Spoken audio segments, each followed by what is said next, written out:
tenemos un gran tema el día de hoy con un extraordinario expositor. Voy a leer un poco la semblanza de nuestro expositor. Guillermo de Jesús García Ruiz es licenciado en Derecho por la Universidad de Guanajuato en 2002. Es maestro en Derecho Constitucional por la Universidad de Castilla-La Mancha en España.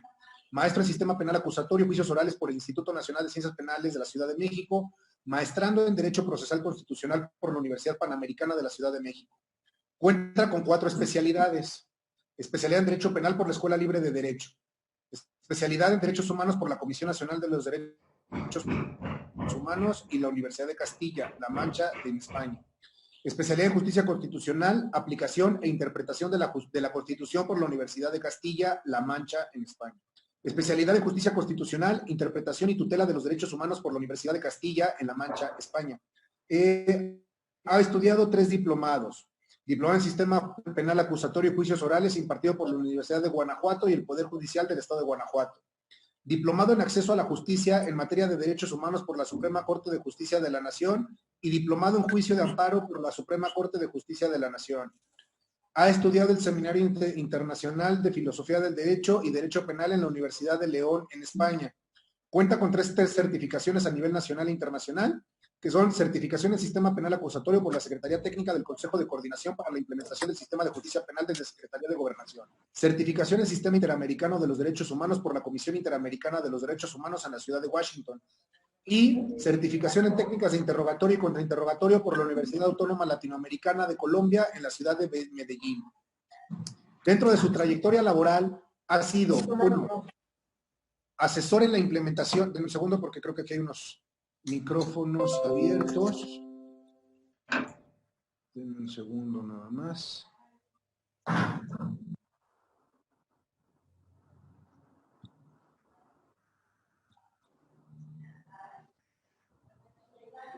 Listo, perdónenme. Dentro de su trayectoria laboral ha sido asesor en la implementación del sistema penal acusatorio en la Fiscalía General de Justicia del Estado de Querétaro. Secretario técnico para la implementación del sistema penal acusatorio en la Procuraduría General de Justicia del Estado de Michoacán de Ocampo.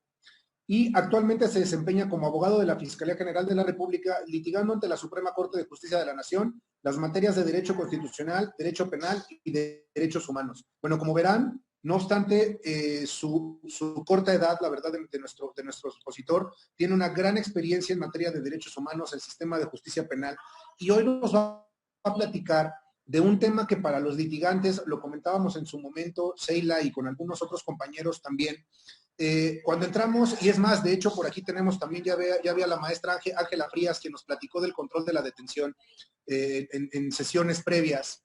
Platicábamos ahí un punto en cuanto a que si el control de la detención podría tener excepciones, porque todos nos vamos concretamente a si la detención fue legal o ilegal.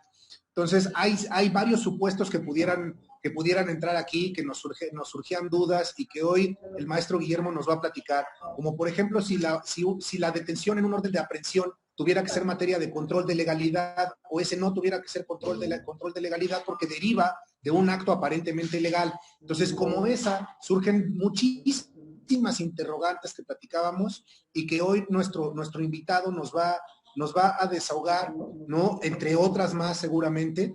Y pues bueno, no quiero robar más tiempo. Maestro Guillermo, mil gracias por aceptar la invitación. Sheila, nuevamente mil gracias por lograr este enlace. Y Guillermo, pues somos todos tuyos. ¿Listo?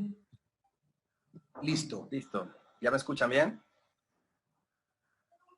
Perfecto. Perfecto. Pues primero que nada, muchísimas gracias por la invitación. Gracias a las personas que han hecho posible que estemos aquí presentes en este foro.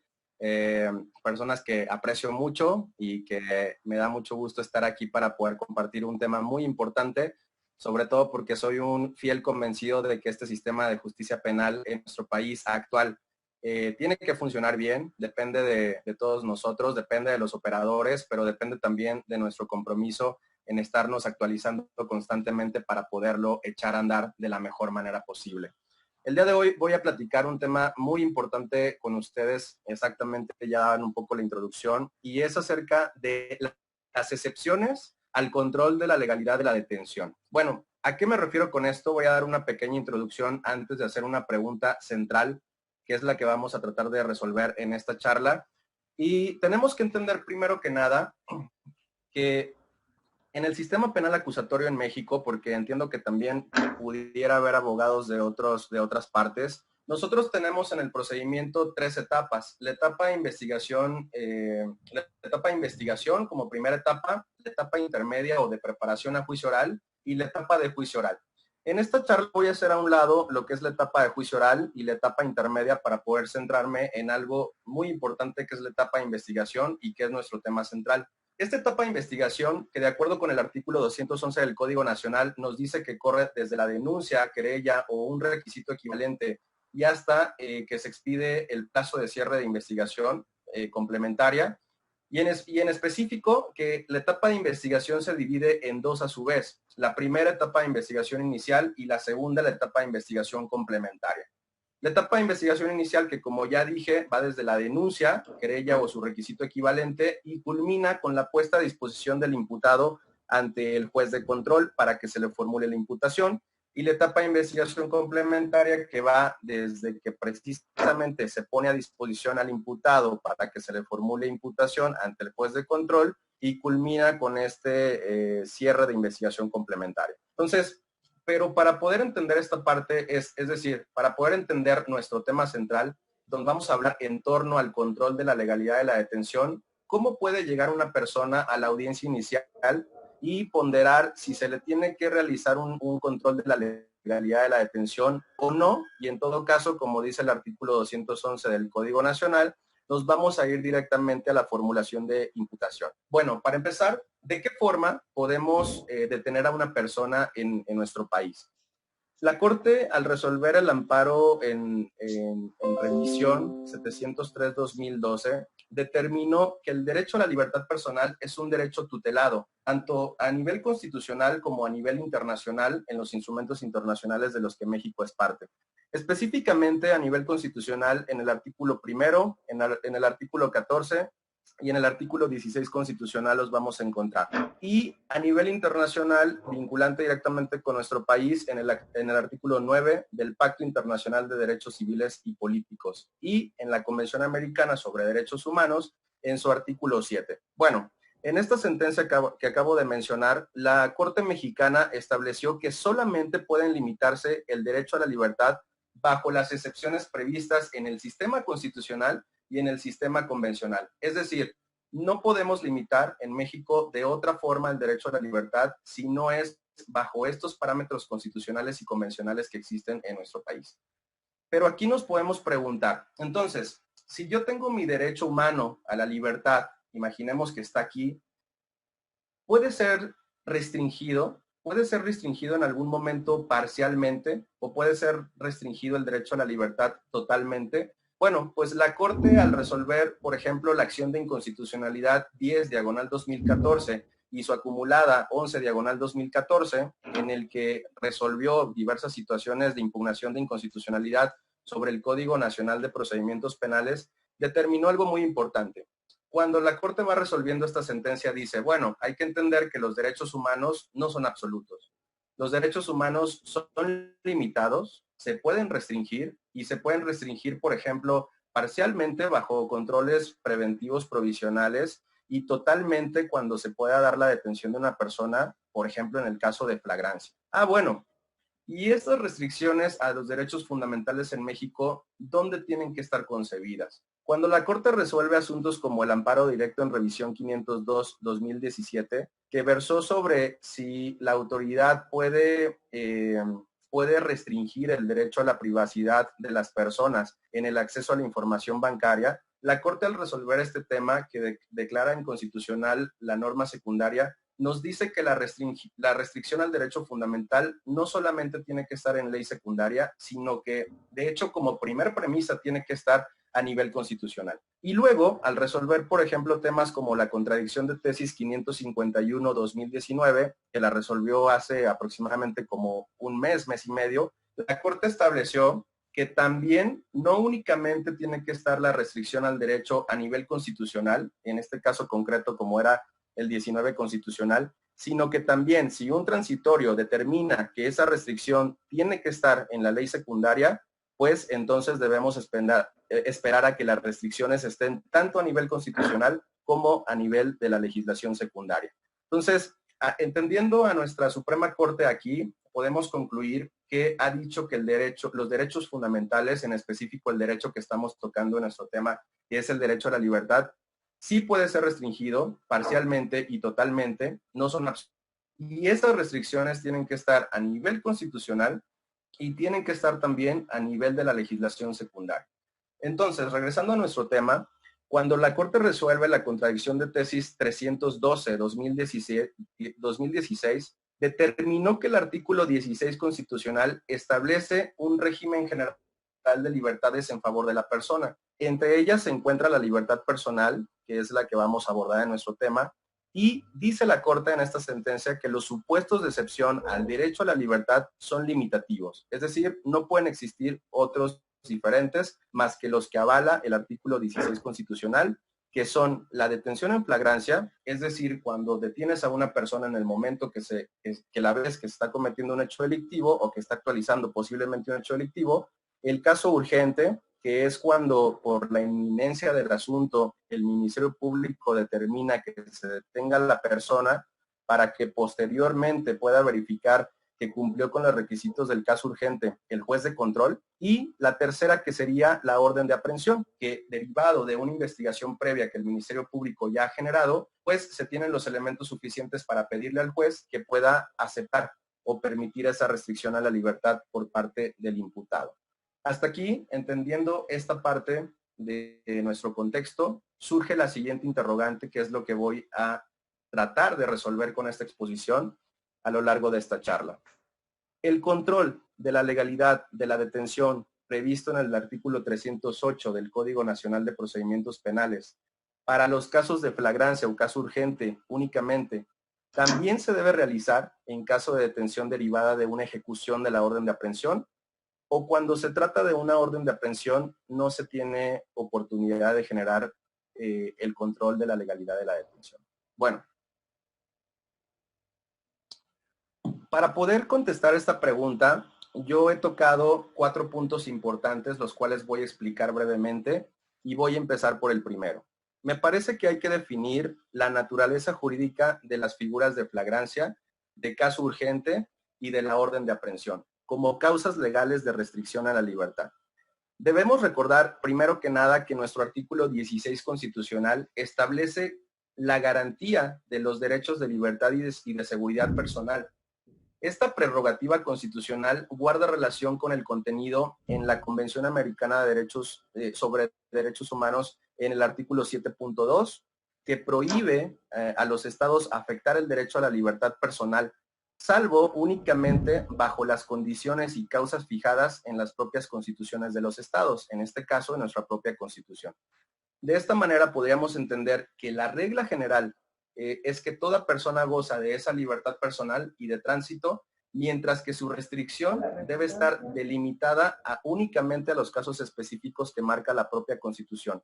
Como regla general, nuestra Constitución mexicana marca esa restricción a la orden de aprehensión. Es decir, la regla general para que puedas restringir el derecho a la libertad tiene que ser bajo una autorización judicial fundada y motivada. Pero existen 2 excepciones de acuerdo a lo que marca inclusive la justificación de la creación del 16 constitucional, 2 excepciones a esa exigencia que se le da a la autoridad frente a los gobernados. La primera, que se pueda detener a una persona bajo el supuesto de flagrancia, y la segunda, que se pueda detener a una persona bajo el supuesto de caso urgente. Entonces, ¿cuál es la naturaleza particular de la orden de aprehensión, por ejemplo?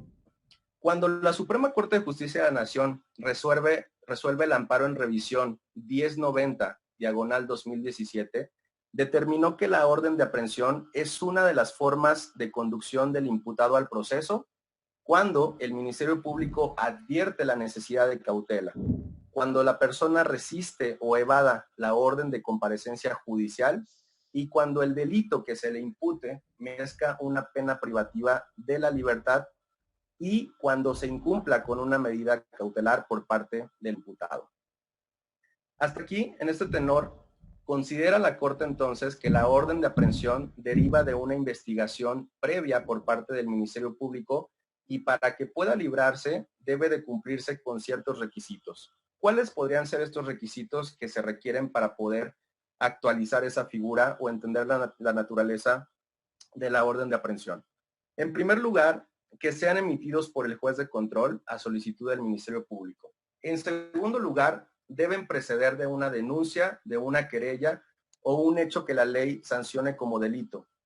En tercer lugar, la constancia que dota de seguridad al imputado al momento de que se actualice esa orden de aprehensión, pues puede quedar, como dice el Código Nacional, incluso a través de una videograbación como la constancia. Pero, no obstante a lo anterior, es necesario que el juez proporcione a los elementos aprehensores una constancia que contenga los puntos resolutivos de la determinación que ha emitido de manera oral, a través de una audiencia oral, así como una copia de audio y video de la audiencia relativa. Y como número 5, dentro de estos requisitos que se requieren para la actualización de la orden de aprehensión, entendemos que los requisitos mínimos indispensables para culminar con esa legalidad tiene que contener el nombre y apellido de la persona que se pretende detener, la que deberá ser planteado de forma plenamente para identificar a la persona que se va a detener y que los aprehensores la puedan ubicar perfectamente, que exista una causa penal instruida por su probable participación en la comisión de un hecho que la ley señala como delito, previsto y sancionado en un ordenamiento sustantivo, y que el juez de control esté plenamente identificado y que se genere la fecha y la hora de la expedición de esta autorización judicial. Hasta ahí vamos en cuanto a la naturaleza de la orden de aprehensión. ¿Qué pasa con la naturaleza de la parte de la flagrancia? ¿Y qué es la flagrancia? Bueno, este supuesto ya es una excepción a la orden de aprehensión. Como dijimos, la regla general desde el nivel constitucional entendemos que para que se pueda restringir el derecho a la libertad se requiere una orden judicial que esté fundada y motivada. Como una excepción a esa regla general, entendemos que existe casos como la flagrancia y que la flagrancia entendida como esa excepción, bueno, pues la vamos a encontrar fundamentada en el párrafo 5º del propio artículo 16 constitucional. Nuestra Corte Mexicana, al resolver diversos asuntos, porque se ha resuelto bastantes sentencias relativas a la flagrancia, ha dicho que el alcance del derecho a la libertad personal, así como sobre diversos aspectos de la detención en flagrancia, los podemos entender desde que podemos analizar diversas sentencias como lo es, por ejemplo, el amparo directo en revisión 5577-2015. En este amparo, la Corte determina que para que la detención de una persona sea constitucionalmente válida, en caso de que se realice en el momento o inmediatamente después de haberse cometido el delito, es necesario que quien lleva a cabo esa detención, ya sea por un particular, como lo dice la Constitución, cualquier persona puede detener en flagrancia, o la autoridad, como lo puede ser, por ejemplo, un primer respondiente, tiene que partir esa persona o esa autoridad, como lo tiene que ser o lo puede ser un primer respondiente, de datos objetivos que permitan colegir la actualización de esas circunstancias, en el entendido de que la validez de esa detención estará únicamente supeditada a que la persecución del sujeto activo se hubiera iniciado enseguida y no se interrumpa en ningún momento su búsqueda o localización. La Corte explica que la persecución del sujeto activo puede apoyarse de nuevas tecnologías, siempre que éstas permitan dar un seguimiento confiable. La autoridad, por ejemplo, que es la que pudiera tener el uso de las tecnologías o inclusive cualquier persona, se puede garantizar para dar ese seguimiento y que no se pierda la verificación de que en efecto es la misma persona que pudo haber cometido el delito. En otro tema, en otra sentencia, perdón, la Corte también resuelve un aspecto muy importante de flagrancia y es en el amparo directo en revisión 384-2017. En este amparo la Corte se pronunció sobre la posible constitucionalidad o inconstitucionalidad del inciso B de la fracción segunda del artículo 146. En este supuesto, el Código Nacional contempla una figura que le han llamado la flagrancia por señalamiento.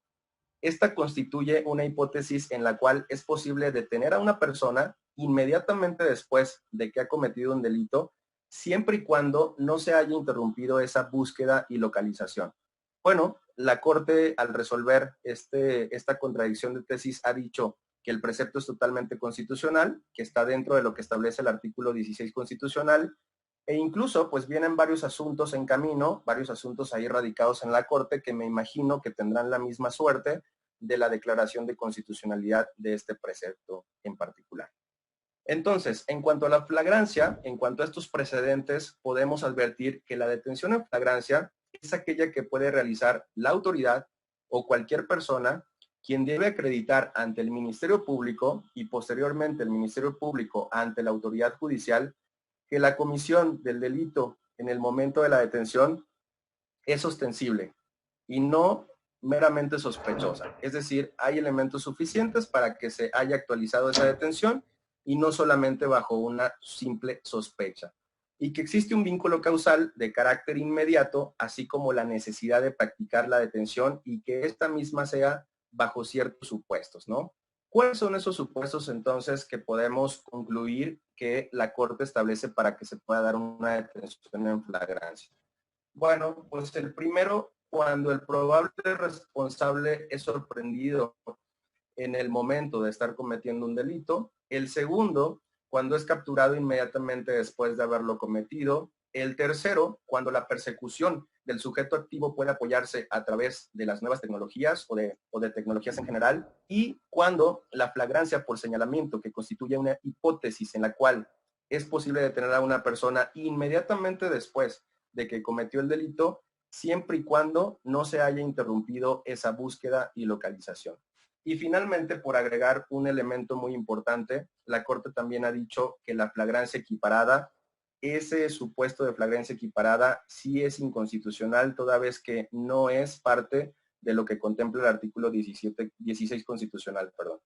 ¿Cuál es esa flagrancia equiparada? Pues es la que algunas legislaciones locales contenían y que decían que a la persona se le podía detener después de haber cometido el delito dentro de las 72 horas posteriores. Esa parte la Corte ha dicho que es totalmente inconstitucional y también ha dicho que no se compara con la flagrancia por señalamiento. Bueno, hasta aquí hemos entendido la naturaleza de la orden de aprehensión, de la flagrancia, y vamos por la tercera excepción para restringir el derecho a la libertad, que sería la naturaleza del caso urgente. Este supuesto de detención excepcional también se contempla en el párrafo sexto del artículo 16 constitucional. La Corte, cuando resuelve, por ejemplo, el asunto del amparo directo en revisión 3506-2014, donde dice que el caso urgente es una forma de detención extraordinaria que se aparta de la regla general sobre el control judicial previo dentro del régimen de detenciones, precisamente lo dice porque excepcionalmente se justifica ante la presencia de condiciones atípicas. ¿Qué es esto? Bueno, bajo un riesgo fundado de la sustracción de la justicia del imputado y la imposibilidad de acudir ante el órgano jurisdiccional en el momento preciso en que esto se está actualizando. Que me parece que con las nuevas tecnologías que tenemos y con muchos medios que nos pueden apoyar a que se pueda dar esa comunicación entre el Ministerio Público y la autoridad jurisdiccional, pues va en detrimento el uso del caso urgente, aunque lo tenemos como figura y puede ser utilizado en cualquier momento. Bueno, de lo anterior podemos concluir que la detención por caso urgente debe justificarse de manera objetiva y razonablemente por el Ministerio Público ante el juez de control a posteriori a la legalidad de la detención. Bueno, ¿cuáles son los requisitos que se requieren para que se actualice esta figura? Que se trate de delito grave, así calificado por la ley. 2. Que se realice ante el riesgo fundado de que el indiciado o el imputado pueda sustraerse de la acción de la justicia. 3.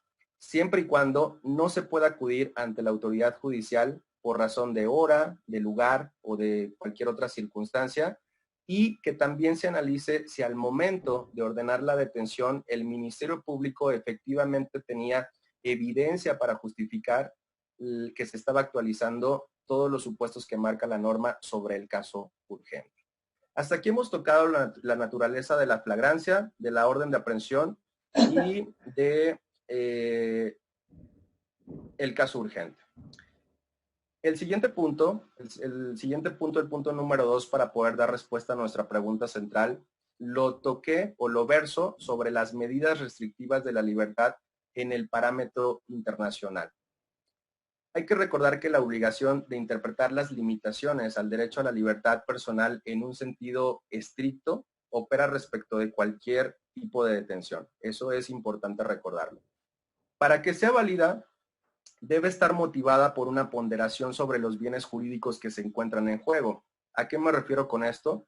Pues debe estar dirigido tanto a la autoridad investigadora como al juez, al analizar precisamente su validez, para correr en un estándar o en un test dirigido a comprobar si esa detención cumple con las características de necesidad, de razonabilidad, de previsibilidad y de proporcionalidad, que son los requisitos adicionales a la legalidad de la detención en el sentido estricto.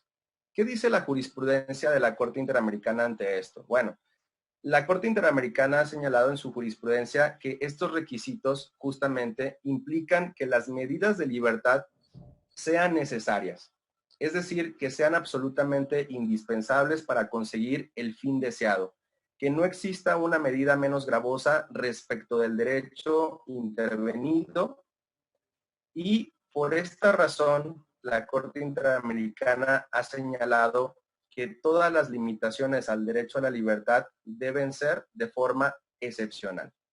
También ha dicho que sean medidas que resulten estrictamente proporcionales, de tal forma que esa restricción del derecho a la libertad no resulte de forma exagerada o de forma desmedida, y que cualquier restricción a la libertad que no contenga una motivación suficiente será totalmente arbitraria. Esto es, incluso puede ir en contra de lo que establece el artículo 7.3 de la Convención Americana sobre Derechos Humanos. Entonces, podemos entender que a nivel internacional se ha determinado que una detención ilegal puede actualizarse, primero, cuando no está precedida por una orden judicial, ahí podemos tener una detención ilegal. Dos, cuando no se está frente a los supuestos de flagrancia o aquellos determinados por las legislaciones nacionales, como en nuestro caso, en México puede ser el caso urgente. Y tres, cuando la detención comporta un grado de arbitrariedad. Dice la jurisprudencia interamericana. ¿Qué podemos entender por arbitrariedad? Bueno, pues la Corte Interamericana ha dicho que son aquellas causas o métodos que puedan reputarse como incompatibles con el respeto a esos derechos fundamentales que exigen las constituciones. En el caso particular, se puede dar el caso de que las restricciones sean irrazonables, que sean imprevisibles, o que sean faltas de proporcionalidad. Ahí es cuando podemos estar frente a una restricción que es arbitraria, como lo ha considerado la Corte Interamericana. Bueno, como punto número 3, para contestar esta pregunta inicial, vamos a platicar sobre el control de la legalidad de la detención de acuerdo con lo que marca nuestra Ley Nacional Penal Adjetiva. El fundamento del control de la legalidad de la detención lo tenemos primero que nada en el artículo 16 constitucional, en su párrafo séptimo, si no mal recuerdo. Conforme a lo que dice el artículo 308 de la Ley Nacional, la audiencia inicial tiene lugar con el inicio de la formulación de imputación, excepcionalmente con el control de la legalidad de la detención. Y una vez que se ha ratificado esto, bueno, podemos ir a la formulación de imputación. Posteriormente da un espacio para que se pueda realizar una declaración, si es que así lo considera prudente el imputado o su defensor. Se puede dar la solicitud de vinculación a proceso o las medidas cautelares y finalmente se desarrolla la audiencia de cierre de investigación.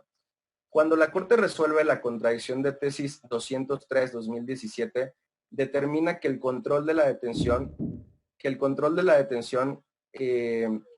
aquí los juzgadores deben verificar el cumplimiento de las exigencias constitucionales para saber si la detención o la puesta a disposición de las personas, del imputado en este caso, a través de las autoridades correspondientes, ha cumplido con esa protección a los derechos de la persona que está siendo detenida.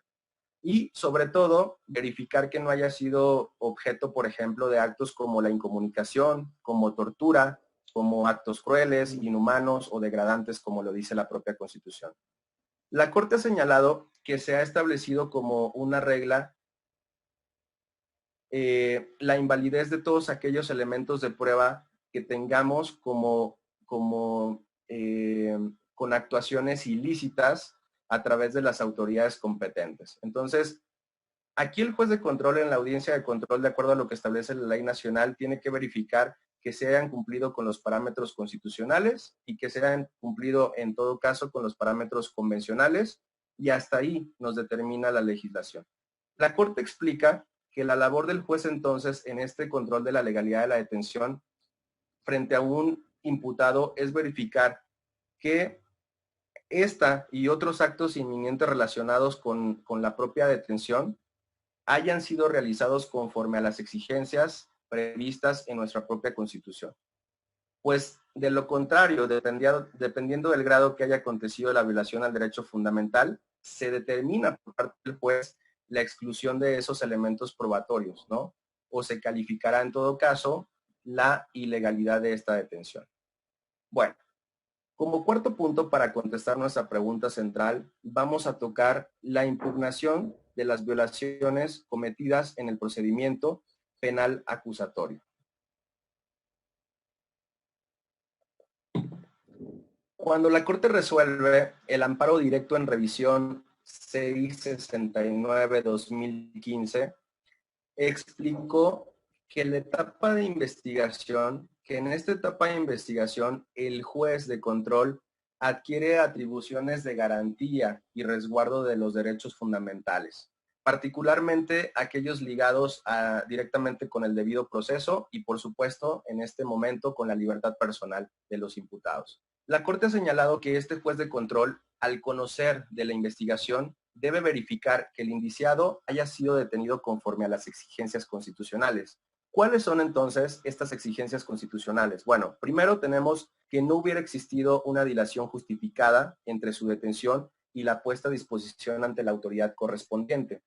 Segundo, que no hubiera sido objeto de actos de incomunicación, de tortura, de tratos crueles, inhumanos o degradantes. Tercero, que hubiera sido informado de los derechos con los que cuenta como detenido.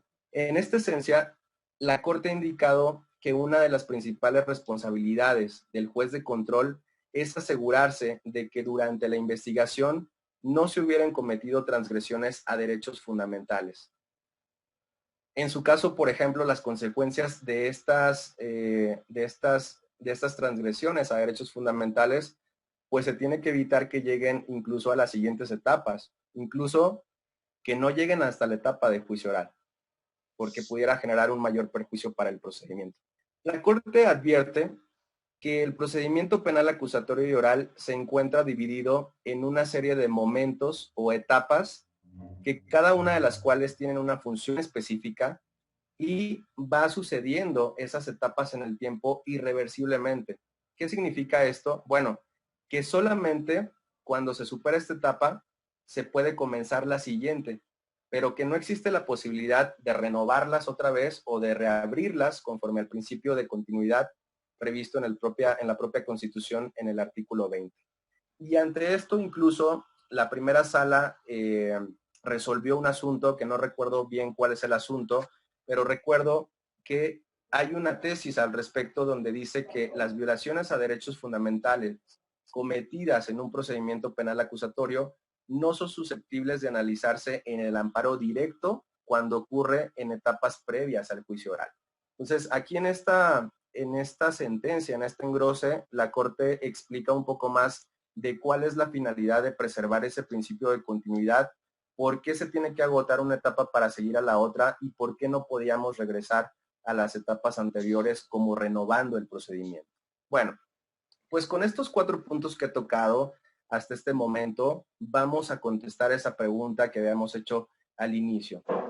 Hasta aquí, ¿cuál sería esa respuesta entonces que nos dan los parámetros tanto convencionales como constitucionales como legales para saber si dentro de o cuando se ejecuta una orden judicial para poder restringir el derecho a la libertad, es permitido por parte de nuestros propios parámetros internos e incluso internacionales si se puede desarrollar esa verificación del control de la legalidad de la detención?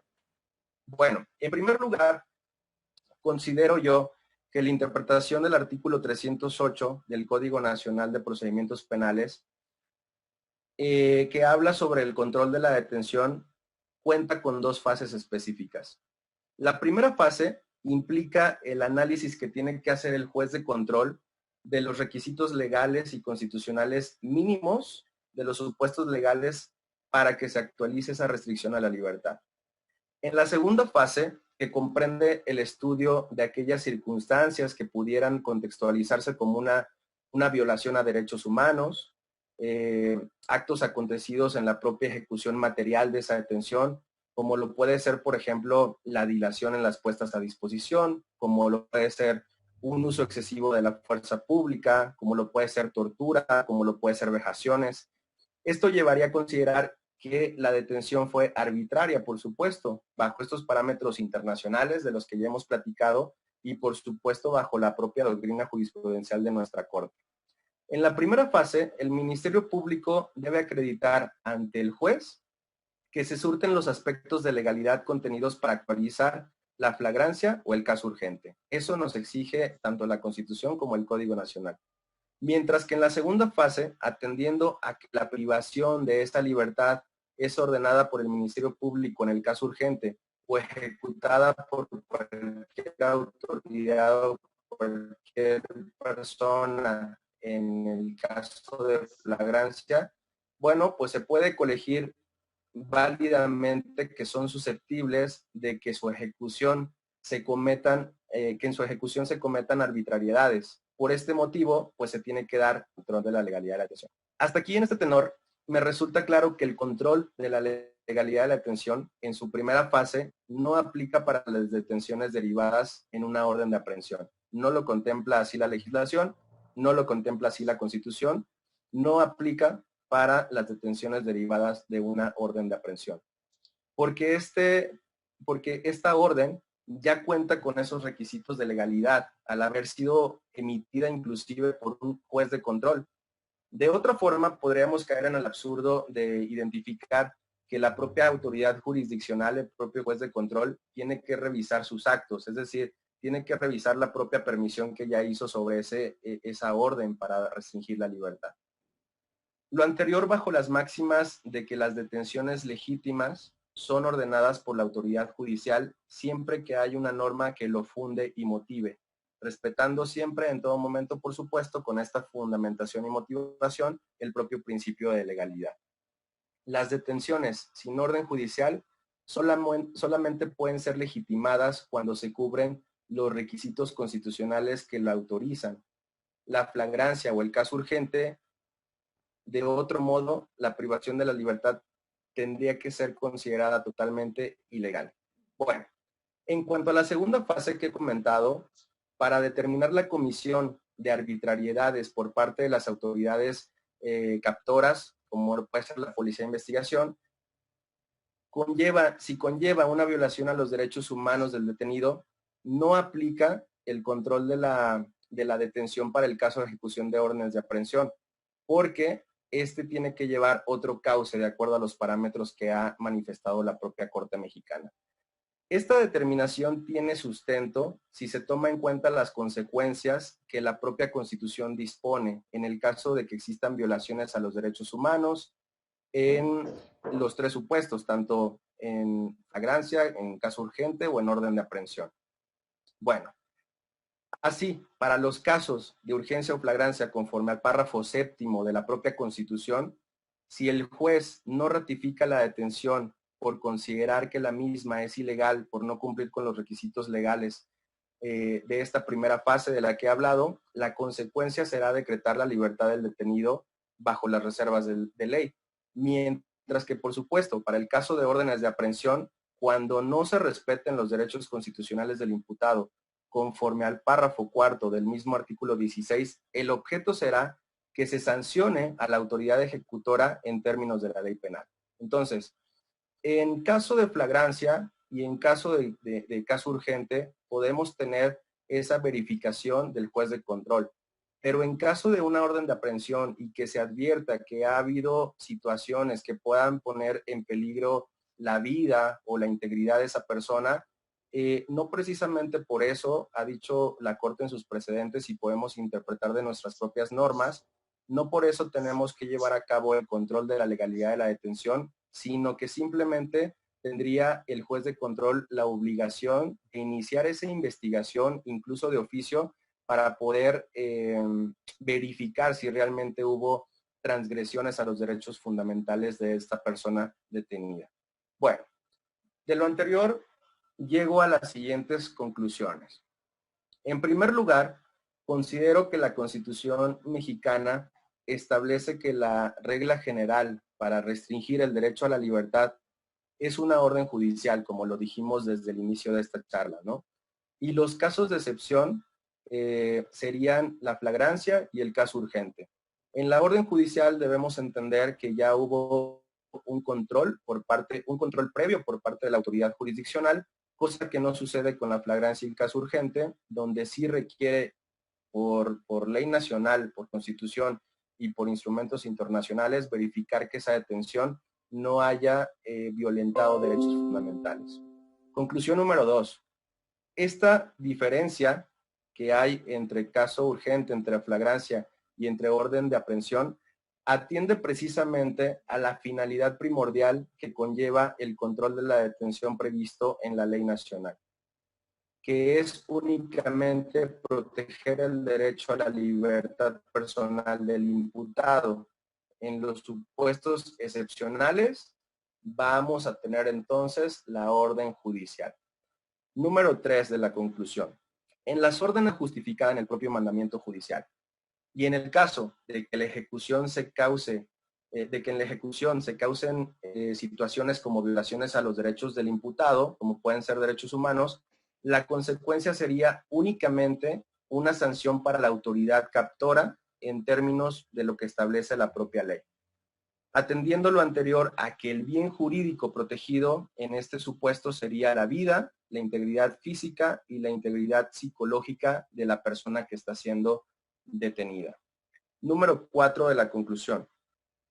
El control de la detención únicamente aplica para los casos de urgencia, de flagrancia, y la razón se estructura atendiendo a que el bien jurídico tutelado por la Constitución en este momento es la libertad personal de los imputados, por lo que la finalidad de la propia audiencia es proteger esa prerrogativa que únicamente se encuentra bajo estos dos supuestos. Número 5 de la conclusión. No debemos olvidar que en el caso de las ejecuciones de órdenes de aprehensión ya se encuentra justificada judicialmente la privación de la libertad. Por esto es que el bien jurídico tutelado en la ejecución de dichos mandamientos judiciales, conforme a la Constitución, es la vida, la integridad física o la integridad psicológica de los imputados, y la consecuencia en caso de que se vulneren esos derechos es que se aplique la ley en contra de las autoridades responsables que hayan participado en esto. Y bueno, como última conclusión a esta charla y a este estudio de precedentes, sobre todo de la Suprema Corte de Justicia de la Nación en México, es que el 11 de marzo del 2020, la Suprema Corte de Justicia de la Nación, a través de la primera sala, por unanimidad de votos de los ministros que conforman la primera sala, estimaron que el control de la legalidad de la detención no procede contra la restricción del derecho a la libertad por una orden judicial. Y bueno, pues hasta aquí estaría concluyendo esta exposición y hay muchos temas. Es importante destacar que hay muchos temas por abundar más allá de este simple contexto. Hay otros precedentes que se están escapando por parte de la Corte que podríamos analizar y que podrían llegarnos en ciertos momentos en estas premisas a llegar a una propia contradicción con lo que ha dicho la propia Corte. Es importante decir también que puede haber otros supuestos en los que podemos incluso pensar que se puede generar esa actualización de la necesidad de un control de legalidad de la detención, pero hasta ahora nuestra Corte y sus precedentes nos han llevado a llegar a la conclusión de que no se requiere generar esa audiencia de legalidad de la detención cuando se trate de esta excepción, que sería la permisión del juez a una restricción de la libertad, no así con el caso de la flagrancia y del caso urgente.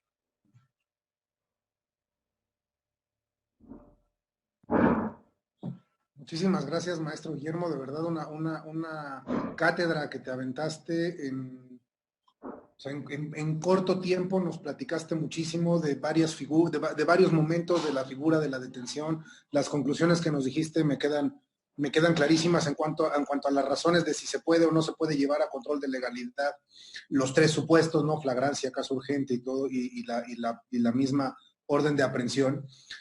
Bueno, para no acaparar micrófono, le abriré micrófono a nuestra subcoordinadora Vero Román. Verito. ¿Listo? Te felicitaba por la extraordinaria conferencia que nos diste, por la puntualidad de todos los criterios, el recorrido histórico que nos diste, nos llenaste de ideas, nos diste además una puntualidad de lo que hay que valorar. Con base precisamente en los puntos a valorar, en que nosotros conozcamos la naturaleza, de dónde deviene la posibilidad de restringir de la libertad, de los fines objetivos, de las normas tanto constitucionales, convencionales y legales y los supuestos, y siempre y cuando no haya una dilación injustificada y también se motive la restricción de una libertad, fíjate lo interesante que deviene en una posibilidad más del 16 constitucional que consiste en la orden de cateo. En la orden de cateo, tú sabes que también se permite que se hagan detenciones de personas que estén en el lugar y que se aseguren instrumentos, objetos o productos del delito.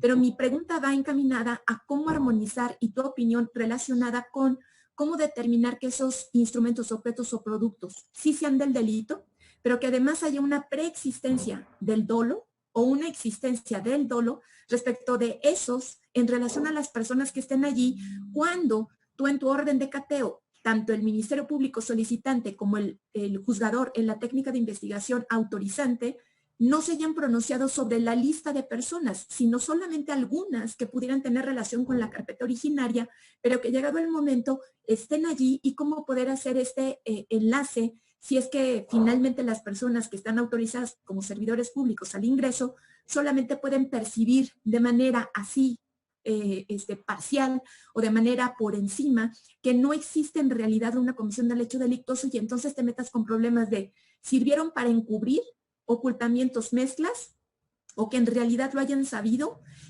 o que no lo hayan sabido como tercera opción, y cómo poder fundar y motivar una restricción de la libertad en términos constitucionales, convencionales y legales que efectivamente le sirva como instrucción a un policía, pues porque va a cumplir con una orden de cateo en las extensiones completamente dirigidas por Ministerio Público y por juzgador.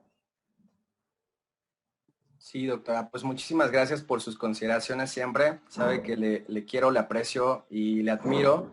Y pues gracias por la pregunta. Es una pregunta muy interesante que de hecho me viene a la mente un caso que acaba de suceder en el estado de Guanajuato, ahí precisamente en la ejecución de una orden de cateo en un domicilio. La realiza la autoridad estatal.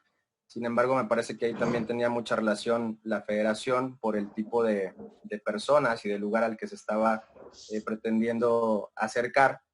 Y me parece que sí resulta muy complicado y finalmente en este caso concreto que pongo como ejemplo, no se puede vincular precisamente las personas que son encontradas en el domicilio y que inclusive pudieran estar participando en el posible hecho delictivo y que inclusive se tienen ahí, a lo mejor la orden de cateo va por encontrar gasolina robada y que encontramos vehículos robados y que encontramos otros indicios y que no tienen relación directa, bueno, pues sí se convierte en una complicación para la autoridad, tanto del Ministerio Público como la autoridad jurisdiccional a la hora de decidir. Me parece que yo, tratando de recordar o interpretando lo que dice la propia norma, lo que dice la Constitución o los parámetros internacionales, bueno, los parámetros internacionales únicamente nos van a delimitar hasta cuándo o hasta dónde la autoridad puede restringir el derecho, por ejemplo, a la libertad que toque hoy. Los parámetros constitucionales también, pero creo que lo que nos va a ir definiendo un poco más es la norma y no encuentro la norma que nos pueda definir cómo puede la autoridad darse cuenta que estos objetos o estas personas pueden estar relacionadas y que por ende podamos cumplir inclusive con el principio de legalidad, porque eso tenemos que hacerlo como autoridades, y que tengamos que justificar esa actuación al momento de ya estar ante un órgano jurisdiccional y poder justificarle el por qué razón también me traje estos objetos y por qué razón también detuve a estas personas que no están vinculadas. Me parece que la legislación mexicana no nos da en este momento el alcance para poder muchas libertades en este tipo de actuaciones, y por eso también tenemos muchos objetos que no podemos relacionar ante el hecho delictivo. Yo apreciaría más como un abone al trabajo que tenemos obligado la parte de Procuración de Justicia. Me parece que tendríamos que fortalecer las investigaciones para que al momento de que nosotros podamos requerir a través de una orden, que podamos requerir al juez de control que nos dé una orden para poder catear una propiedad, un inmueble, pues podamos ir con la información suficiente que nos permita llegar hasta allá, llegar hasta esas personas, hasta esos instrumentos que estamos encontrando, si fuera posible, ¿no? Si es que se puede fortalecer a través de las investigaciones, pues hacerlo de esa manera. Pero es una buena reflexión porque nos permite entender que a lo mejor podemos motivar al legislador para que pudiera ahí darnos un poco más de herramientas a las autoridades para poder resolver esos asuntos, y por supuesto también que la Corte a través de sus precedentes nos pueda dar luz para que los órganos jurisdiccionales puedan actuar en consecuencia y puedan resolver este tipo de inquietudes que tenemos. Y en efecto, simplemente como reflexión, a mí me parece muy complicado que todavía por norma se pueda decidir en una primera instancia y en una segunda por la operatividad, porque fíjate, tú dices, hay que responsabilizar al que detiene indebidamente, pero ¿qué pasa con el que no detiene teniendo que haberlo hecho? Teniendo que haber fundado y motivado que sí se trataba de cuando menos un encubrimiento o de un grado de intervención del sujeto en la materia del hecho concretamente investigado, sin caer en la violación de derechos fundamentales, porque al llegar y cuestionar qué haces aquí, están aperturando la violación a la no autoincriminación, a la no entrega de información, a la justificación o no justificación del que estén haciendo y por qué lo están haciendo.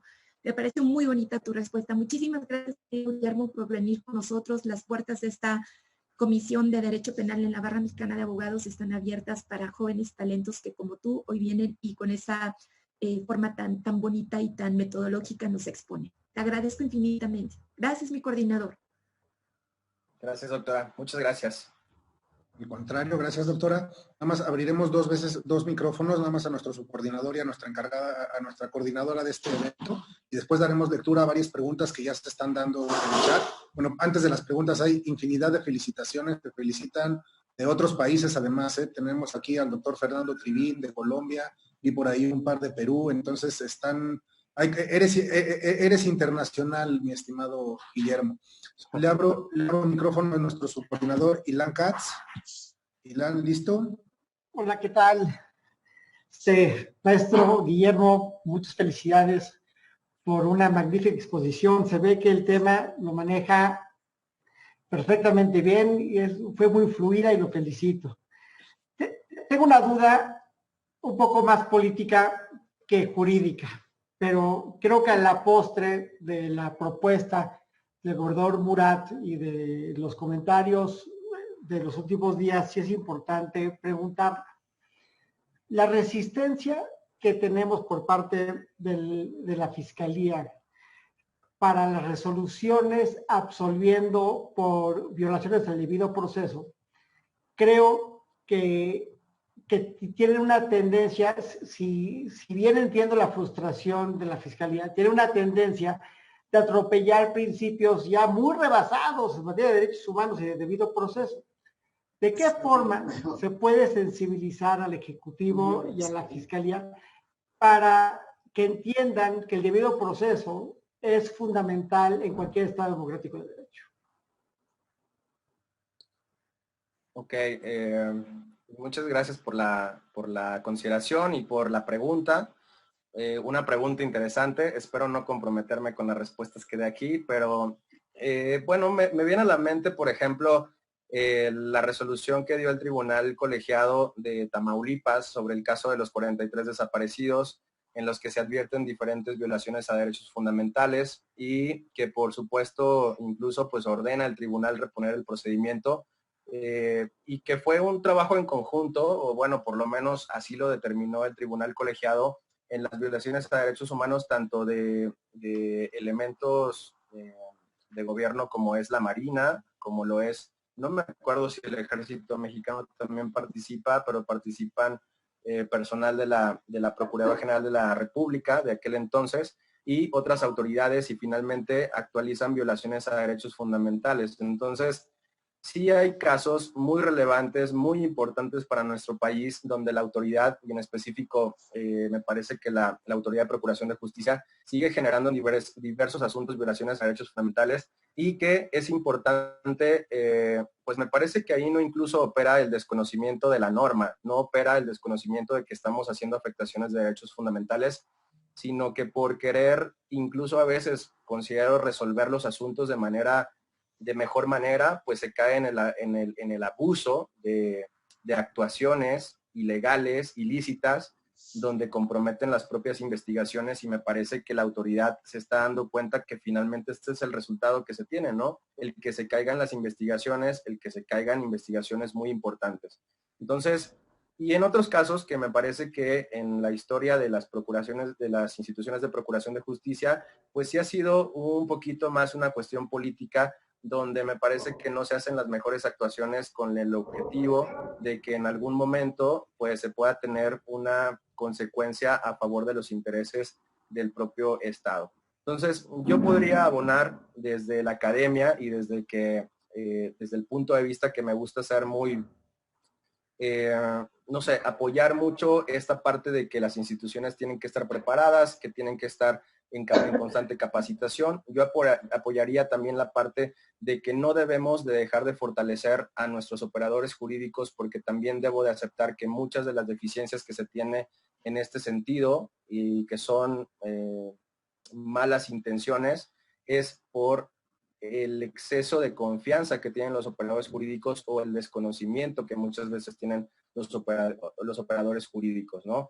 A veces los que estamos inmersos en estudiar una y otra vez el tema, seguimos teniendo dudas, seguimos generando inquietudes o seguimos teniendo errores inclusive en nuestras propias labores día a día. Ahora, ¿qué va a pasar con aquellas autoridades que no están en constante capacitación, como lo pueden ser incluso también personales que integran las procuradurías de justicia de los estados? Entonces, mi exhortación totalmente a que las autoridades pueden estar en constante capacitación, y que también pues los que tienen el uso del mando puedan dar instrucciones a su personal para que se pueda cumplir con este respeto a los derechos fundamentales, y por supuesto me parece que al principio de legalidad sobre todas las cosas. Muchas gracias. Muchas gracias. Bueno, abro a micrófono la responsable y gracias a la cual logramos esta gran sesión. Seila, querida Seila, ¿listo? Listo. Muchas gracias, Guillermo. La verdad es que no tengo una pregunta porque ha sido muy clara tu exposición, muy completa, y has tocado todos los temas que tenían que ver justamente con el tema principal de tu exposición. Te agradezco infinitamente que hayas aceptado de manera inmediata la invitación, y que bueno, que a través de estas jornadas pues podamos enriquecernos todos con conocimientos que se comparten, y que, como tú mismo dijiste, esto genera alianzas en la academia que luego se generan en amistades y lazos mucho más fuertes. Muchísimas gracias, Rodolfo, a nuestro coordinador Rodolfo, a Vero Román y a Ilan Katz, porque han hecho de esta comisión un espacio de inclusión donde pues han permitido que sí, como lo dijo la doctora Román, que jóvenes talento como Guillermo pues puedan ser parte de este tipo de exposiciones y nos enriquezcan a todos con sus conocimientos. Gracias. Gracias, muchas gracias. Pues gracias. Bueno, a petición de nuestro gran expositor del día de hoy, lo que haremos será, hay varias preguntas ya en el chat. Bueno, adicional a todo, digo, todos los saludos y felicitaciones de todos lados. Bueno, te felicitan desde el presidente del capítulo Chiapas, Francisco Castillo, que anda por acá, desde Torreón, Coahuila, Tabasco, Monclova, bueno, Coahuila otra vez.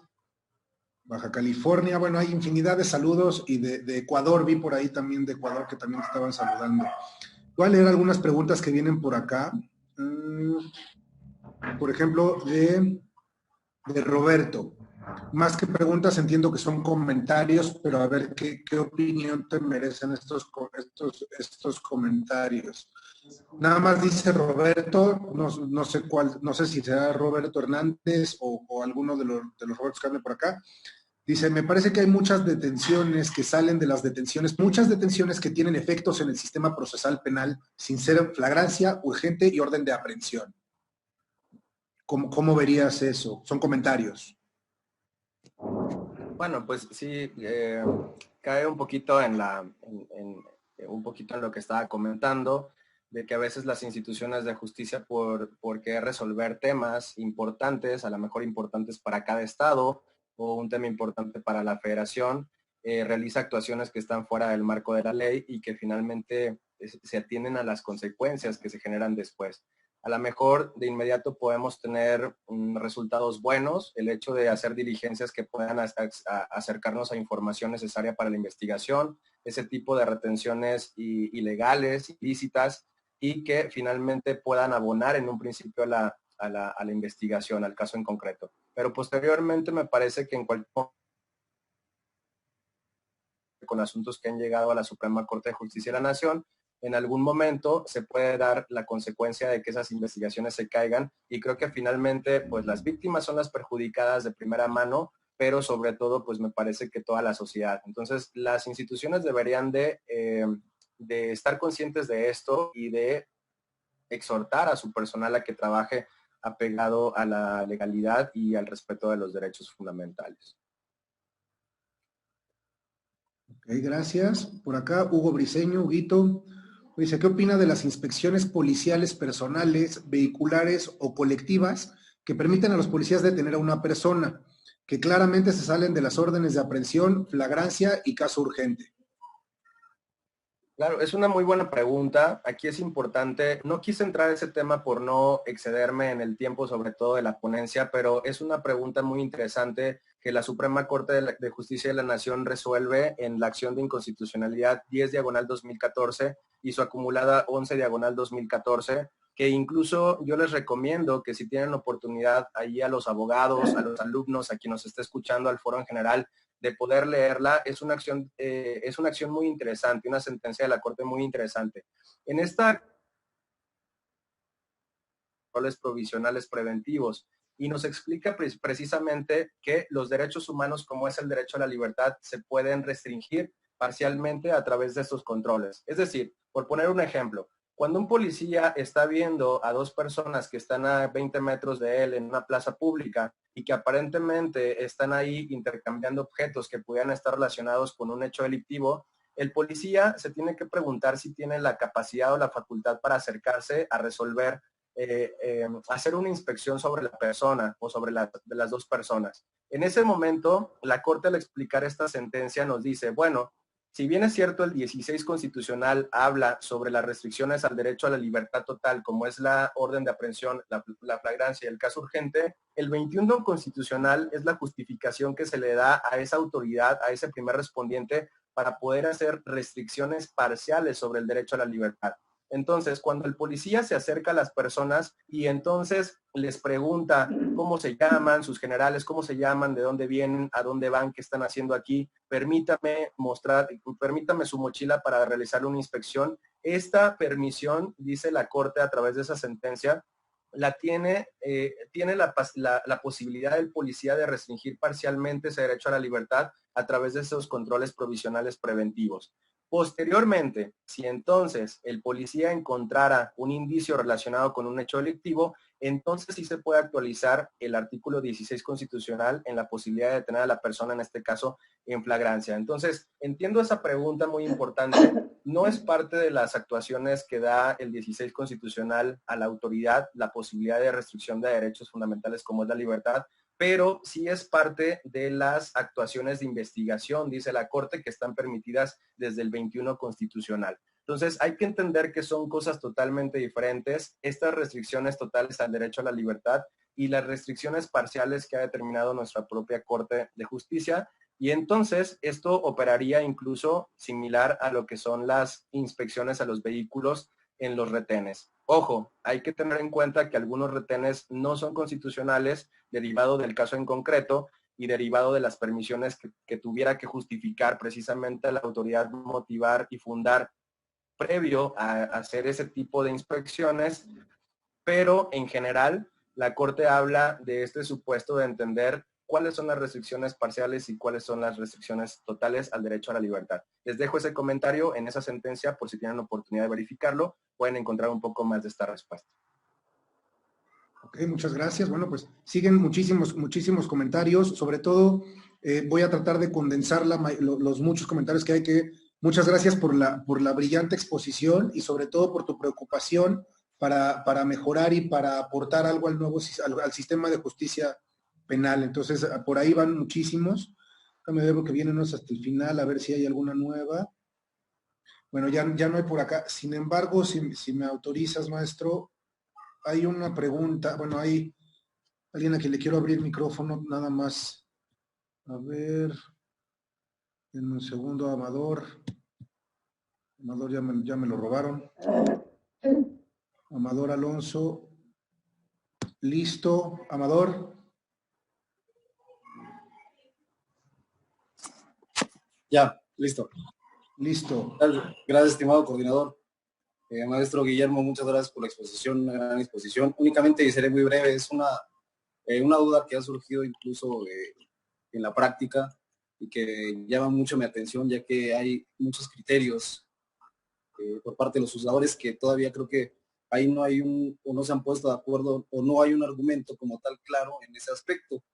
Y es justo que se lleva en la audiencia de control de detención, en la que se manifiesta, algunos jueces tienen el criterio de que se tomaran el tiempo, sobre todo hablo y tomo el caso en un asunto de cateo, se tomará el tiempo de la detención o que corren las horas del Ministerio Público a partir de que se decreta la detención material de la persona detenida, y a partir de ese momento correrá el término. Y la otra es que correrá a partir de que el Ministerio Público verifica la flagrancia y hace su acuerdo de retención. Y le digo porque al final creo que son situaciones que el juez debe ponderar o que debe de quedar claro, porque al final en el control de detención es una situación que incluso dejará en libertad a una persona o la llevará incluso a un proceso. Entonces, son situaciones tal vez delicadas en cuanto a la detención de una persona, pero que no ha quedado claro, y creo que los criterios de los jueces no son todos homologados, y que sería importante establecer, y esta es mi duda respecto a lo que usted podría manifestar en ese punto. Sí, muchas gracias por la pregunta. Mira, yo considero, bueno, primero que nada, entender a través de los preceptos de la Corte, que es un poco lo que ha manejado en esta exposición, hacia dónde va la Corte, que es la que finalmente me parece que a través, por ejemplo, de los asuntos que llegan a primera sala o al pleno en nuestra materia, en esta materia procesal penal o penal, puede estar determinando esos precedentes hacia dónde vamos o qué es lo que ha considerado la Corte. A mí me ha parecido muchas veces que de repente la Corte es muy garantista y resuelve algunas situaciones que nos ponen aprietos, sobre todo a las instituciones de procuración de justicia. No obstante, me parece que, por ejemplo, con el tema que he tocado hoy, cuando resuelve la contradicción de tesis 444-2019, nos hace ver que el procedimiento no tendría por qué verse vulnerado con afectaciones incluso a derechos fundamentales si no está acreditado así desde el inicio de la investigación. Nos dice, bueno, si no está acreditado y si no hay datos de prueba, en esta reflexión de esta contradicción de tesis que resuelve, nos dice, no por eso el procedimiento se tendría que suspender, no por eso tendríamos que dejar en inmediata libertad a la persona. Claro que el juez le dice inclusive al juez de control, tú estás obligado a tener dos caminos. Primero, el poder resolver esa denuncia de una posible violación a derechos fundamentales. Se me ocurre el tema de tortura, tendrías que denunciar o tenías que ser parte de esa denuncia si te está diciendo el imputado que fue torturado, por ejemplo, al momento de su detención, pero no por eso tienes que suspender la audiencia, o sea, tendrías que resolver la formulación de imputación y posteriormente las audiencias que están dentro de la audiencia inicial. Entonces, ante esta reflexión me quedo pensando que la Corte no precisamente te está diciendo que cuando haya una sospecha de que hubo ahí vicios en la forma de detención, no por eso va a salir a la persona en libertad, ¿no? No por eso va a dejar de llevarse una investigación o de seguirse un procedimiento en su contra. Le dice, tienes dos caminos, denunciar el hecho penal o denunciar la violación a derechos fundamentales, pero no por eso vamos a detener el procedimiento. Eso me parece loable. Me parece preocupante desde el lado de la defensa y me parece loable desde el lado de las instituciones de procuración de justicia que de repente por cualquier mínima situación se tiene que ir a la calle el imputado, ¿no? En este momento procesal. Pero también te quiero abonar diciendo que por ahí ya hay una contradicción de tesis que ahorita no tengo a la mano el número, pero prometo que si es posible poder enviar un correo con la información a través de todos los que nos están escuchando para que tengan esa información de que sí hay ya una contradicción de tesis sobre algunos tribunales que se han pronunciado sobre en qué momento, desde qué momento a momento se tiene que contar este tiempo, ¿no? Desde la detención material que se hace en flagrancia o desde el momento en que el Ministerio Público ya lo tiene ahí a su disposición y entonces lo va a poner a disposición del juez de control. Está en espera, me parece que ahí es un asunto radicado que está en la Corte, todavía no se ha listado, no hay fecha de resolución, pero esperemos que la Corte al resolver este asunto nos pueda dar la luz de forma inmediata. A mí me parece, en mi parte garantista y en mi parte defensora de derechos fundamentales, tendría que correr desde el momento en que se materializa la detención para tomarlo como criterio. Obviamente, atendiendo a las justificaciones necesarias que la autoridad tendría que hacer, por qué se pone a cierta hora o no a disposición del Ministerio Público y de igual forma, por qué lo hace o no el Ministerio Público ante el juez de control.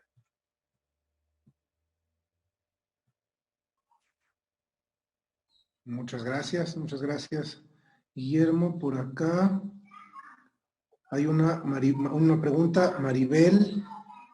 A ver si la logro dar a entender cómo viene. Bueno, Maribel nos pone, antecedente. Se solicita orden de aprehensión por no acudir a una citación judicial. La orden de aprehensión se ejecuta, pero el Ministerio Público tarda más de 24 horas en solicitar la audiencia. El juez no tiene por debidamente cumplimentada la orden de aprehensión, deja en libertad al sujeto y no emite una nueva orden de aprehensión. Mi pregunta es, al momento en que el imputado se encuentra frente al juez, ¿no tendría que emitirse una nueva orden de aprehensión?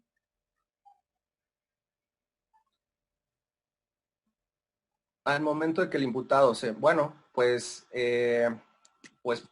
la orden de aprehensión se va a generar por parte del juez de control a petición del Ministerio Público necesariamente. No tiene posibilidad de oficio actuar el juez de control y determinar órdenes de aprehensión. En este caso, la primera orden de aprehensión debió haber sido justificada bajo los parámetros que hemos comentado en esta charla y por eso el juez de control ya permitió esa restricción a la libertad de forma permitida.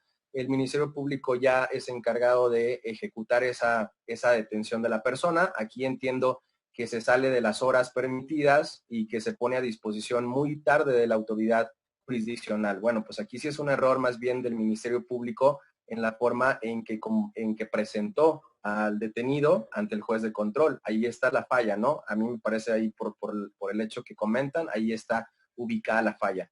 Y posteriormente, si ya se tiene al imputado ante el juez de control para verificar la formulación de imputación y que incluso aquí entiendo que el juez de control lo deje en libertad porque no se cumplimenta con esta parte de las horas que debe haber cumplido el Ministerio Público, pues el juez de control por sí mismo de oficio no podría estimar que se vuelva a generar una orden de aprehensión en su contra. En todo caso, tendría que surgir la libertad de la persona y el Ministerio Público volver a hacer ese trabajo de petición de la autorización judicial para poder verificar nuevamente o complementar otra vez la orden de aprehensión.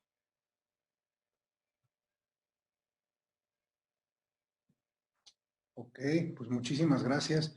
Mira, estoy viendo ya prácticamente para finalizar. Muchísimas, siguen las felicitaciones, pero sobre todo una que te manda, dicen que te recuerdan con mucha admiración desde la pasantía en Medellín.